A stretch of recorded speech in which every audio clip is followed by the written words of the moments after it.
দ্বিতীয় মেয়াদে ইরানের ওপর সর্বোচ্চ চাপ প্রয়োগের নীতি অনুসরণ করলেন মার্কিন প্রেসিডেন্ট ডোনাল্ড ট্রাম্প। তেহরানের তেল রপ্তানি শূন্যের কোটায় নামিয়ে আনতে এবং পরমাণু অস্ত্র অর্জন থেকে বিরত রাখতে ইরানের ওপর কঠোর নীতি কার্যকরের নির্দেশ দিয়েছেন তিনি। মঙ্গলবার এ সংক্রান্ত একটি স্মারকলিপিতে স্বাক্ষর করেন মার্কিন প্রেসিডেন্ট। তবে এবারও ইরানের ওপর ট্রাম্পের সর্বোচ্চ চাপ নীতি ব্যর্থ হবে বলে জানায় তেহরান। মার্কিন মসনদে বসেই একের পর এক নির্বাহী আদেশ আর নিষেধাজ্ঞা জারি করছেন প্রেসিডেন্ট ডোনাল্ড ট্রাম্প। এবার ইরানের উপর চড়াও হলেন তিনি। দেশটির তেল রপ্তানি শূন্যের কোঠায় নামিয়ে আনতে এবং পরমাণু অস্ত্র অর্জন থেকে বিরত রাখতে ওভাল অফিসে একটি স্মারকলিপিতে স্বাক্ষর করেন মার্কিন প্রেসিডেন্ট। এর মাধ্যমে মূলত তার প্রথম মেয়াদের নীতিতে ফিরে গেলেন।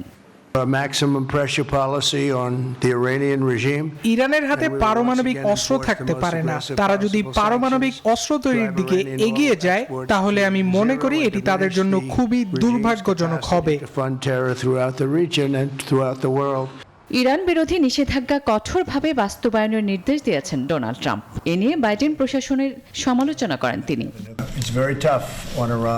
তেল রফতানিতে নিষেধাজ্ঞা কঠোরভাবে প্রয়োগ না করায় বাইডেনের নীতি ওয়াশিংটনকে দুর্বল করেছে এবং তেহরানকে সাহস জুগিয়েছে, যা ইরানকে তেল বিক্রি, নগদ অর্থ সঞ্চয় এবং পরমাণু কর্মসূচিও প্রভাব বিস্তার করতে সক্ষম করেছে।